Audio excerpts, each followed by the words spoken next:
Tuhan firman-Mu ajaib, kekal meski gunung menghilang. Tiada huruf yang gagal, tak terpatahkan sia-sia. Hidup seperti-Mu ya Allah, lebih dari emas. Aku bersaksi kitab-Mu, kitab yang suci. Terdengarkan firman-Mu, hibur hati yang luka. Terangilah langkahku kemanapun ku pergi. Biarkanlah firman-Mu berkuasa atasku. Ubahkanku, bebaskanku, ku mau menyenangkan-Mu. Tuhan firman-Mu ajaib, kekal meski dunia. Ubah dan bebaskan aku, mau menyenangkan-Mu. Salam jumpa pemirsa terkasih, saya menyambut Anda sekalian dimanapun Anda berada dalam episode terbaru program studi harian kita, Semua Kitab Suci, di mana kita mempelajari semua kitab dalam Alkitab dari Kejadian hingga Wahyu. Dalam studi ini kita telah mencapai kitab Perjanjian Lama, kitab sejarah, kita belajar kitab Samuel yang pertama. Hari ini kita akan mempelajari pasal 9 dan 10. Saya ingin mengingatkan Anda bahwa episode terakhir kita melihat ketika orang-orang memberontak, berpikir bahwa Samuel ingin menjadikan anak-anaknya ahli waris menjadi hakim. Jadi mereka meminta seorang raja. Karena orang-orang di sekitar mereka sudah terbiasa bahwa seorang raja terlihat berjalan di depan mereka. Hari ini kita akan tahu siapa raja itu. Karakter utama yang kedua dalam kitab 1 Samuel adalah Raja Saul. Untuk memulai, izinkan saya menyambut para tamu kehormatan di studio. Dr. Fayez, selamat datang.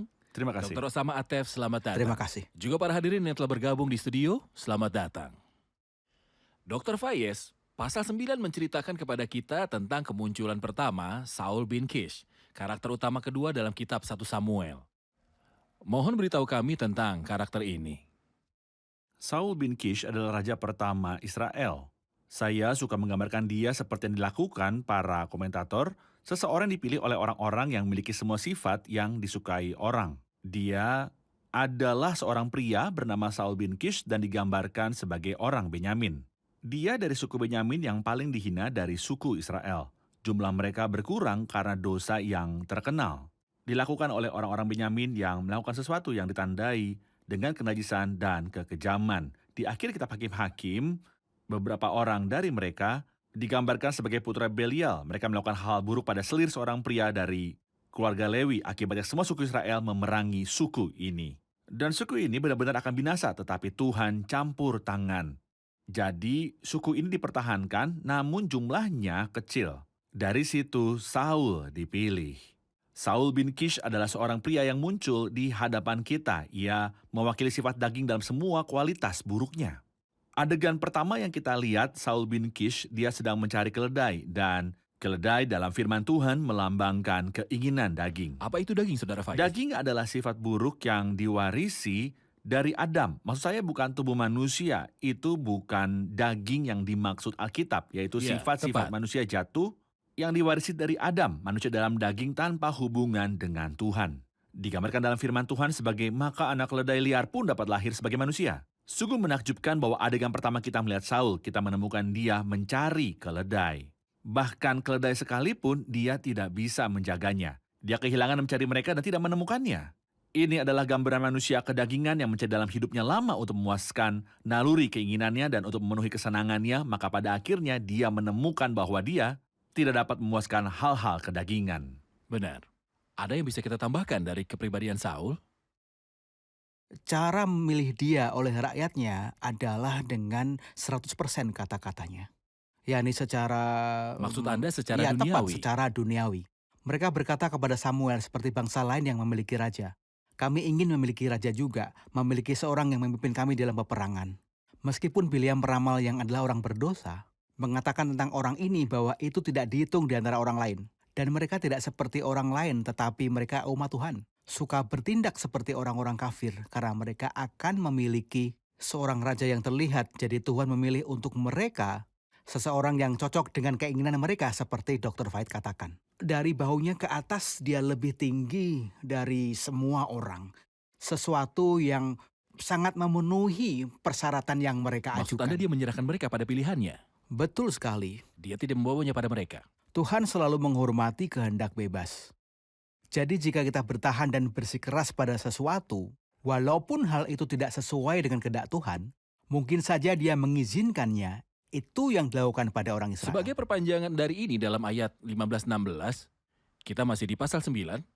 Tetapi Tuhan telah menyatakan kepada Samuel sehari sebelum kedatangan Saulus, demikian, besok kira-kira waktu ini aku akan menyuruh kepadamu seorang laki-laki dari tanah Benyamin. Engkau akan mengurapi dia menjadi raja atas umatku Israel. Dan ia akan menyelamatkan umatku dari tangan orang Filistin. Sebab aku telah memperhatikan sengsara umatku, karena teriakannya telah sampai kepada aku. Bagaimana Tuhan berbicara dengan Samuel di sini? Bagaimana dia menuntunnya untuk mengenal Saul? Pertama kali ketika Tuhan memanggil Samuel, Samuel, Samuel berlari mencari Imam Eli dan Imam Eli berkata, aku tak memanggilmu. Imam Eli mengerti dan berkata, ketika kamu mendengar Tuhan memanggil namamu, katakanlah, ya Tuhan, ini hambamu mendengar. Di sini kita memahami bahwa kata-kata itu diucapkan oleh sebuah suara. Yang didengar oleh Saul, dia berbicara, tetapi Tuhan telah menyatakan kepada Samuel. Kesan yang sama seperti Tuhan bicara pertama padanya. Kita juga bisa mengerti dari ini, cara Tuhan menangani bejana ilham yang dia gunakan untuk mengkomunikasikan firman-Nya. Mengkomunikasikan Apakah pada maksud Anda seseorang. wadah inspirasi? Seseorang dipercayakan oleh Tuhan untuk menerima firman-Nya. Tulislah Alkitab dengan dua wasiatnya, Perjanjian Lama dan Perjanjian Baru yang kita sebut sebagai bejana ilham. Tuhan berbicara tidak hanya dengan ide-ide yang diilhami, tapi dengan perkataan. Jadi Baik. yang dikatakan tentang Musa, bahwa dia tidak menerima ide atau hanya penglihatan dari Tuhan, namun firman yang hidup. Mereka adalah ucapan kata-kata bahwa Tuhan berbicara dengan Baik, Samuel. mohon tanggapi satu kata yang dikatakan tentang Saul yang dapat menunjukkan kepada kita kepribadiannya dalam ayat 17. Ketika Samuel melihat Saul, maka berfirmanlah Tuhan kepadanya, inilah orang yang kusebutkan kepadamu, orang ini akan memegang tampuk pemerintahan atas umatku. Apa maksud kata memegang yang menjelaskan kepada kita tentang kepribadian dari Saul? Dia cinta kekuasaan dan cinta kendali. Cintanya untuk pamer, kecemburuan dagingnya yang kuat, dan kepatuhannya kepada martabatnya. Ketika Tuhan pilih Daud, dia pilih seseorang untuk merawat orang-orang. Dikatakan Daud menggembalakan mereka. Tidak menahan mereka, tetapi Saul, dia memberitahu kita tentang kontrol dan cintanya akan martabat. Dan juga kecemburuan manusia. Hal-hal ini menjelaskan pada kata memegang dan bukan pada kata gembala. Baik, mari rehat sejenak dan kembali untuk menjawab pertanyaan hadirin. Pemirsa, kita akan bertemu kembali setelah rehat. Dan jika Anda memiliki pertanyaan, silakan kirimkan pesan Anda kepada kami di alamat yang muncul ketika jeda rehat. Kami akan segera kembali. Ubahkanku, bebaskanku, ku mau menyenangkanmu. Tuhan firman-Mu ajaib, kekal meski gunungnya. Ubah dan bebaskan aku, mau menyenangkanmu.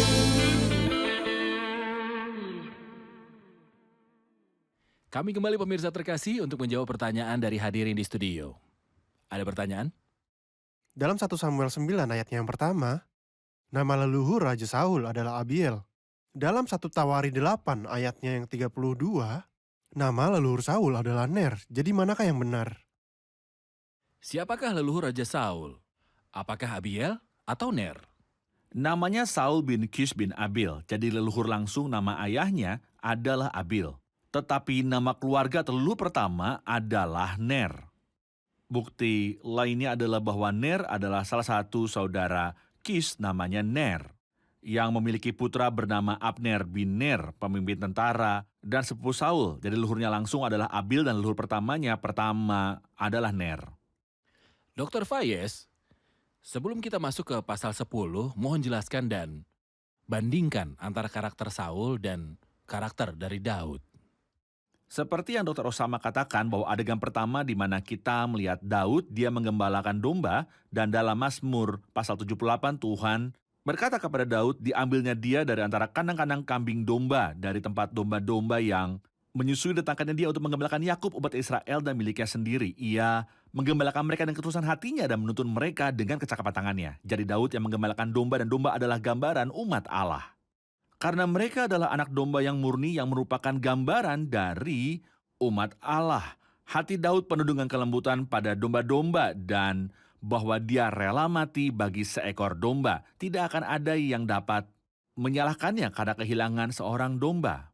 Ketika singa dan beruang menyerangnya, tidak ada yang akan menyalahkannya. Jadi Daud layak disebut sebagai orang yang Tuhan bawa untuk menggembalakan umatnya. Dan dia memang menggembalakan mereka.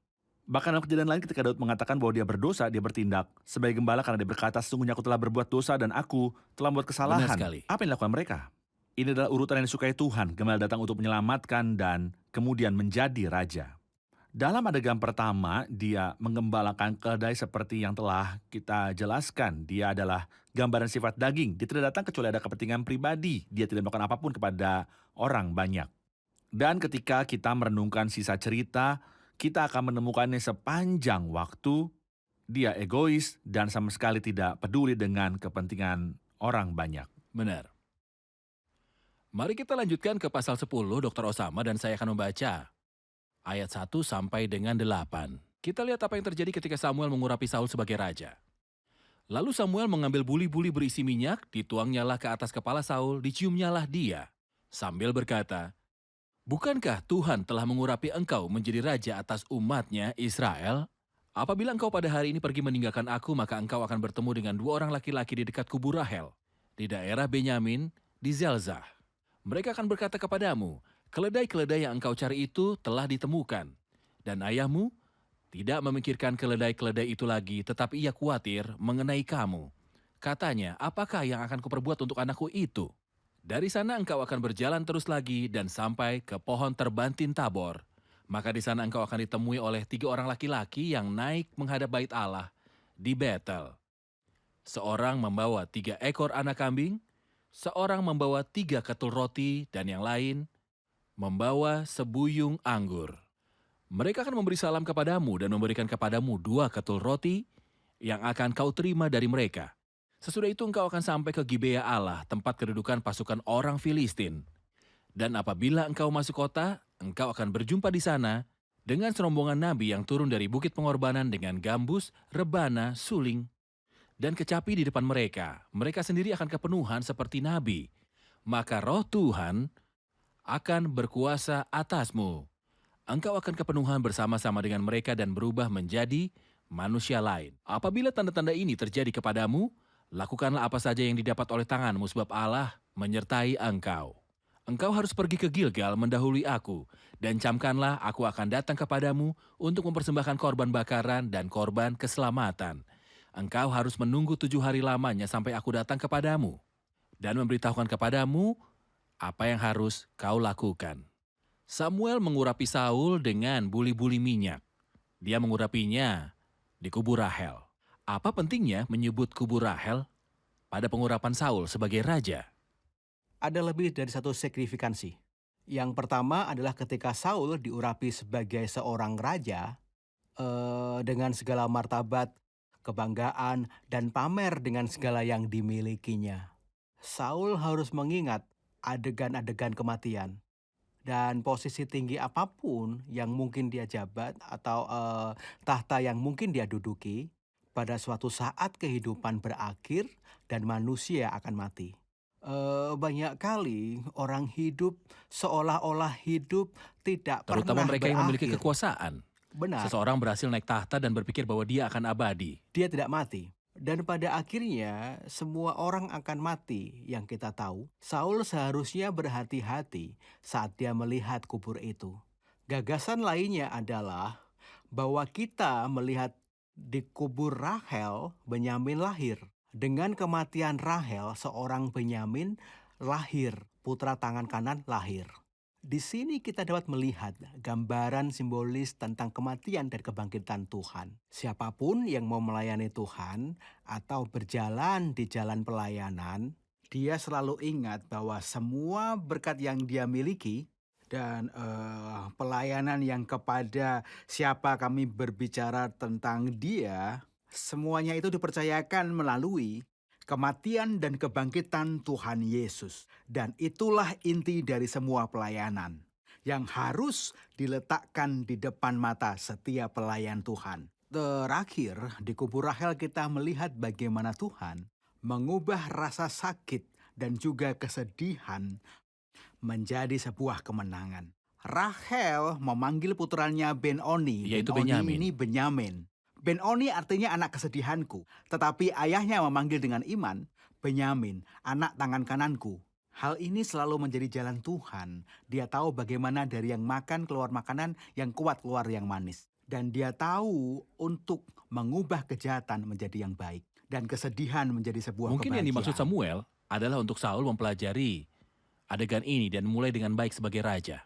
Jika dia berperilaku baik, dia mungkin bisa menyelamatkan orang-orang Israel ini. Iya. Dr. Fayez, ada sesuatu saat saya membacanya membuat saya merasa bahwa Saul itu istimewa. Misalnya dalam ayat 6, maka roh Tuhan akan berkuasa atasmu. Engkau akan kepenuhan bersama-sama dengan mereka dan berubah menjadi manusia lain. Apakah itu berarti bahwa Saul dipersiapkan bagi roh untuk turun ke atasnya dan diubah menjadi manusia lain, yaitu dia menjadi orang percaya dan anak Tuhan? Atau ada yang lain? Tak ada satu bukti pun bahwa Saul adalah orang percaya pada setiap hari dalam kehidupannya. Dan diubah menjadi manusia lain berarti manusia dengan cara baru. Ungkapan yang sama dikatakan dalam ayat 9, sedang ia berpaling untuk pergi meninggalkan Samuel, maka Allah mengubah hatinya menjadi lain. Izinkan saya menyebutkan dua adegan di mana Roh Kudus dalam Perjanjian Lama bahkan datang kepada orang berdosa untuk membuat mereka melakukan peran khusus, seperti yang terjadi dengan Bileam bin Beor. Apakah tujuan kedatangan Roh Kudus atas orang-orang dalam Perjanjian Lama? Untuk melakukan misi khusus. Untuk misi tertentu. Ya, dia tidak tinggal di dalam, bahkan orang percaya, Roh Kudus tidak tinggal dalam mereka. Tetapi Roh Kudus bahkan dapat menggunakan orang-orang berdosa dalam Perjanjian Sementara Lama. di Perjanjian Baru, Ya, Roh Kudus berdiam pada orang percaya saja. Jadi ketika dikatakan bahwa Tuhan memberinya hati yang lain atau diubah menjadi orang lain, tidak dikatakan bahwa Tuhan memberinya hati yang baru. Atau diubah menjadi ciptaan baru. Orang lain berarti orang dengan masalah lain. Untuk berubah dari seorang penduduk desa yang ambisi tertingginya adalah untuk menemukan keledai yang hilang. pada seorang raja. Yang menahan, memimpin, dan menyelamatkan orang-orang. Baik, mari rehat sejenak dan kembali untuk menjawab pertanyaan hadirin. Pemirsa terkasih, kami akan kembali setelah rehat. Tetap bersama kami. Ubahkanku, bebaskanku, ku mau menyenangkanmu. Tuhan firman-Mu ajaib, Kekasih seluruhnya. Ubah dan bebaskan aku, mau menyenangkanmu. Kami telah kembali pemirsa terkasih untuk menjawab pertanyaan dari hadirin di studio. Silakan. Dalam 1 Samuel 8 ayat 19 kita mengerti bahwa orang-orang meminta seorang raja. Dalam 1 Samuel 9 ayat 17 dan 10 ayat 24 kita mengerti bahwa Tuhan telah memilih raja tersebut yang bernama Saul. Kemudian dalam 1 Samuel 10 ayat 20 sampai 21 kita mengerti bahwa Saul dipilih dengan undian. Jadi bagaimana kita bisa mendamaikan kontradiksi ini? Jadi, bagaimana kita bisa mendamaikan teks-teks ini secara bersama-sama? Ini bukan kontradiksi, melainkan sebuah integrasi. Bersama-sama, tiga teks ini melengkapi sebuah cerita. Pada awalnya, orang-orang memilih untuk memiliki raja seperti orang lain. Dengan desakan orang-orang yang Tuhan izinkan untuk memilih satu orang sesuai selera mereka, itu tidak berarti bahwa Saul adalah pilihan Tuhan, karena pilihan Tuhan terutama akan segera datang. Dari Yehuda tertulis di Kejadian 49. Saul dari suku Benyamin, tetapi karena orang-orang meminta, Tuhan menurutinya. Dan agar semua menjadi yakin bahwa itu semua datang atas izin Tuhan. Sebab jika Samuel mengatakan kepada orang-orang secara langsung bahwa itu adalah Saul, beberapa orang mungkin akan berpikir bahwa Samuel mendapatkan keuntungan pribadi. Itulah sebabnya diselesaikan secara undian. Agar supaya rencana Allah dinyatakan di dalam orang ini. Alkitab mengajarkan, undi dibuang di pangkuan, tetapi setiap keputusannya berasal daripada Tuhan. Juga ada ayat di Amsal 18 ayat 18 berkata, undian mengakhiri setiap pertengkaran. Ketika undian dilemparkan dengan cara ini, undi menyatakan kepada semua orang siapakah rajanya. Seolah Cara tidak ini ada membuat seorang mereka yang memiliki diam, kepentingan karena pribadi. tidak ada kepentingan pribadi yang terlibat. Yosua membuang undi sebelumnya dan memilih Achan bin Karmi. Saul membuang undi dan hasilnya dia memilih Yonatan. Saya melihat dalam semua situasi ini saat undi digunakan, Tuhan pegang kendali. Dari awal itu adalah pilihan rakyat, Benar, keinginan hati mereka, benar. kemudian Tuhan mengizinkan mereka untuk melaksanakannya. Bagaimana dia mencapai hasilnya? Terutama Dengan karena undian. ada orang Ya. yang menentang pilihan Saul. Bahkan setelah Itu undian, benar. Jadi jika undian Oposisi tidak lebih dilemparkan akan ada oposisi yang masalah. terjadi. Setelah itu, Saudara Fayez, Samuel ingin memperkenalkan Saul kepada orang-orang. Sekarang kita tahu tentang undian. Tetapi mereka mencari Saul dan mereka tidak menemukannya. Setelah dia pergi dalam ayat 21, dan membawa suku Benyamin menurut keluarga mereka, akhirnya disuruhnyalah kaum keluarga Matri tampil ke muka seorang demi seorang. Maka didapati Saul bin Kish, tetapi ketika dia dicari, ia tidak ada. Mereka bertanya pada Tuhan, apakah orang itu datang? Jawab Tuhan, sesungguhnya ia bersembunyi di antara barang-barang. Berlarilah orang ke sana dan mengambilnya dari sana, dan ketika ia berdiri di tengah-tengah bangsanya, ternyata ia dari bahu ke atas lebih tinggi dari setiap orang di bangsanya. Dan Samuel berkata kepada seluruh bangsa itu, kamu lihatkah orang yang dipilih Tuhan itu? Sebab tidak ada seorang pun yang sama seperti dia di antara seluruh bangsa itu. Lalu bersoraklah seluruh bangsa itu demikian, hidup raja. Ketika Saul bersembunyi di antara barang-barang, apakah itu merupakan rasa kelemahan di hadapan tanggung jawab yang besar? Atau rasa kerendahan hati di hadapan tanggung jawab ini? Atau apakah itu rasa kebenaran diri dan dia hanya ingin membuat orang mencintainya? Atau apakah ini? Saya pikir ini adalah kerendahan hati yang palsu. Ini adalah gambar kebanggaan dan ini adalah gerakan teatrikal yang kita kenal dari drama ketika ada musik dan tirai ditutup. Kemudian setelah beberapa saat tirai dibuka agar aktornya muncul. Jadi ini acting dan menurut saya itu adalah penghinaan bagi umat Allah dan martabat Tuhan itu sendiri. Karena ketika Tuhan memberinya tanda-tanda dan tanda-tanda terjadi di pasal 9 yang menegaskan bahwa kekuatan Tuhan bertindak untuk keuntungannya jika dia menggunakan kekuatan Tuhan. Setelah itu tidak perlu bersembunyi ketika Tuhan berkata bangkit agar aku dapat memakai engkau. Jadi dia seharusnya pergi tetapi perilaku kedagingan mulai muncul. Kedagingan menghilang ketika seharusnya muncul dan muncul ketika seharusnya menghilang. Ini sering terjadi bahkan oleh orang-orang percaya. Hal ini muncul dalam diri Musa ketika dia ragu dan di dalam Petrus ketika dia campur tangan. Jadi gerakan kedagingan ini tidak ada hubungannya dengan kerendahan hati. Itu hanya permainan konyol. Itu adalah semacam kebanggaan. Kita banyak melihat kerendahan hati palsu, bahkan di antara kalangan agama sekarang-sekarang ini. Apakah itu mungkin bahwa ketika Anda mendekati seseorang dan dia memberitahu Anda bahwa dia bukan apa-apa, berarti dia benar-benar rendah hati? Apakah orang yang rendah hati berbicara tentang dirinya bahwa dia rendah? Atau bagaimanakah cara orang rendah hati berbicara? Orang-orang yang rendah hati adalah orang yang tidak menganggap dirinya baik atau buruk. Dia menyadari betapa besar posisinya karena kasih karunia. Yakub sang gembala misalnya, dan setiap gembala adalah kekejian bagi orang Mesir ketika ia datang kepada Firaun, menyadari posisi di mana dia berada karena kasih karunia. Dan dia tidak merendahkan dirinya di hadapan Firaun dan membuat dirinya terlihat miskin, tapi dengan berani ia memberkati Firaun saat masuk dan juga keluar. Karena dia tahu bahwa anugerahlah yang posisikannya seperti itu. Izinkan saya mengingatkan hadirin Paulus Rasul Agung, orang sakit sederhana yang baik hati, yang memiliki duri dalam daging, tetapi berkata segala perkara dapat kutanggung dalam Dia yang memberikan kekuatan kepadaku. Jadi selama Tuhan memberi Anda tanda-tanda yang membuktikan bahwa kekuatan dan kuasa Tuhan ada di pihak Anda, mengapa Anda bertindak dengan kerendahan hati yang palsu dan bersembunyi? Sebenarnya barang-barang bukanlah tempat yang cocok untuk bersembunyi di mana Raja Israel memulai pemerintahannya. Adalah baik menjadi rendah hati, tetapi kerendahan hati tidak berarti mengatakan hal negatif tentang diri. Namun sama sekali tidak memikirkan tentang diri sendiri, entah itu positif ataupun negatif untuk menyangkal diri. Benar. Baik, terima kasih. Mari kita rangkum episode hari ini bersama hadirin di studio. Apa yang kita ketahui tentang Saul bin Kish yang diurapi sebagai raja pertama di Israel? Saul bin Kish adalah pilihan rakyat. Mereka melihat bangsa lain dan memutuskan bahwa mereka menginginkan seorang raja itu bukan kehendak Tuhan. Saul berasal dari suku Benyamin, itulah suku yang paling kecil dan dikenal karena kenajisan dan kekejaman seperti yang disebutkan dalam kitab Hakim-Hakim. Ia juga dikenal egois dan hanya peduli pada dirinya sendiri. Benar. Ketika Saul diurapi menjadi raja atas Israel, dia diurapi di makam Rahel. Apa pentingnya mengurapi dia dan kuburannya Rahel? Ada lebih dari satu hal di sini. Pertama, penting bagi Saul mengetahui bahwa apapun posisinya yang tinggi dan tahta yang dia duduki, kematian akan menjadi akhir alaminya. Hal lain yang terjadi di kubur Rahel, Benyamin lahir, dengan kematian Rahel, Benyamin lahir. Ini adalah tanda kematian dan kebangkitan Tuhan. Hal terakhir yang kita pelajari adalah, meskipun Rahel mati saat melahirkan Benyamin, ayahnya menamai dia Benyamin yang artinya anak tangan kanan. Ini adalah wahyu bahwa Tuhan dapat mengubah duka dan kesedihan menjadi sukacita.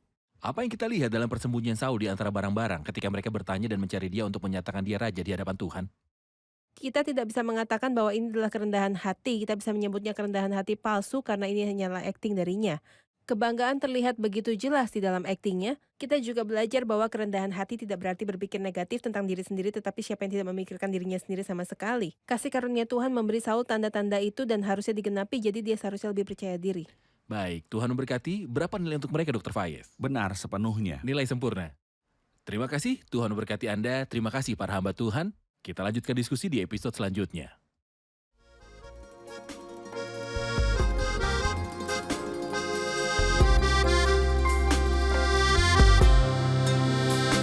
ربي في حضنك روحي تستريح وتهدأ إذ فديت الروح بالدم الكريم يا حبيب الروح روحي فيك دوما تهنأ يا هناء الروح يا خل الحميم يا هناء الروح يا خل الحميم يا حبيبي يا فدائي يا طبيبي يا دوائي يا حياتي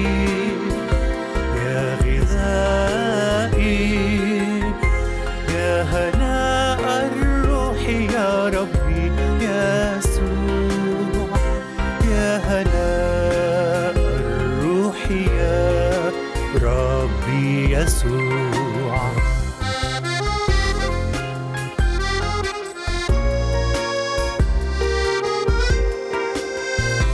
حامي عني يوم تأتي الريح بالموج العنيف في ظلام الليل ربي واحمني ومر الريح وموج البحر طرا بالوقوف بل تعال يا حبيبي عزني بل تعال يا حبيبي عزني يا حبيبي يا فدائي يا طبيبي يا دوائي يا حياتي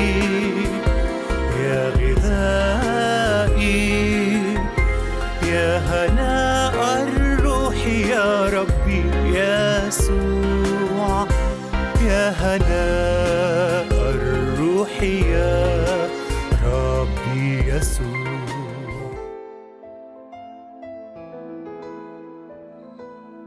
Tuhan firman-Mu ajaib kekal meski gunung menghilang.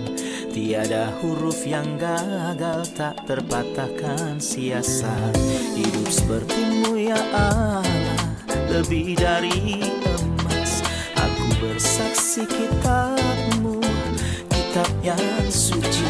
Mendengarkan firman-Mu, hibur hati yang duka. Terangilah langkahku kemanapun ku pergi. Biarkanlah firman-Mu berkuasa atasku.